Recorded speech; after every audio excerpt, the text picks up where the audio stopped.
Please, folks, please. Now listen, let me explain something to you about America that you may or may not know. It's not supposed to be this messed up by this point. With our natural resources, our geography, our philosophical politics, by now we're supposed to be on automatic pilot in this stupid country. But because of chiseling and idiocy, we have not achieved that. And that's what I'm planning to run on. Because first, I'll have the old self-righteous tax, I call it.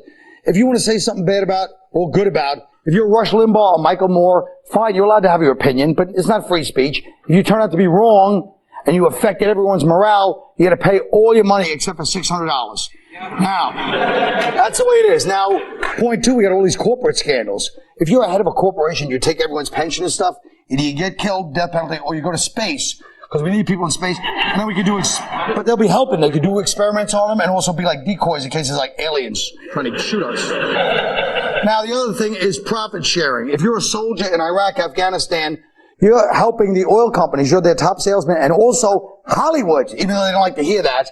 Hollywood, because if you want to sell our awful culture over there, you got to pay these soldiers. They're really doing the dirty work for Hollywood and the oil companies. Break them off a piece. That's the policy. Now look, here's my other point. Right?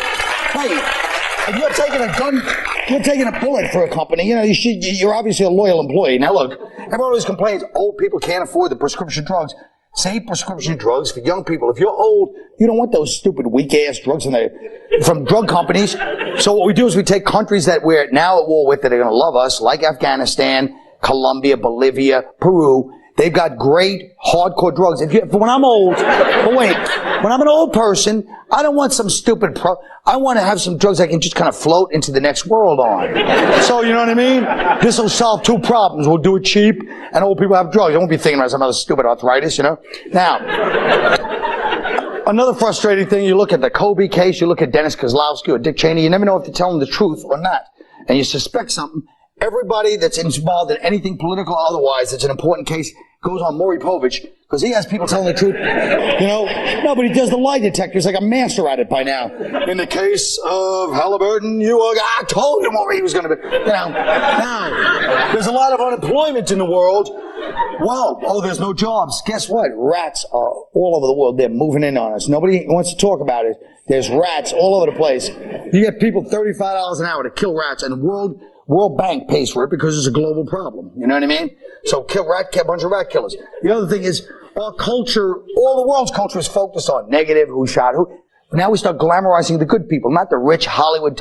Page 6 will only be with like philanthropists, nurses.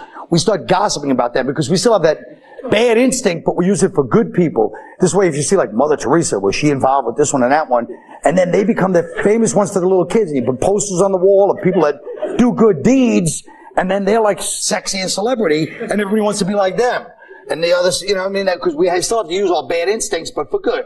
The last one is like, if you want to start a war, that's fine. Hey, a war's no problem. But you got to do it old school, like in medieval times when the king, he's at the head of the battle. So anytime anybody declares war, you know they're not kidding around. When they're standing on the ridge of the battle, giving some speech, and they run down first, you know, they obviously don't have any other motives. They really do want to have a war. And, you know, folks, there you have my platform now.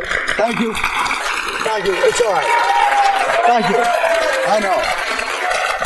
Believe me, I got like 40 more, but those are the first ones. The rest is up to you. We can continue on the path we're on until the hellfires of the apocalypse consume us, or you can write the name Colin Quinn on your ballot in November. There's no pressure either way.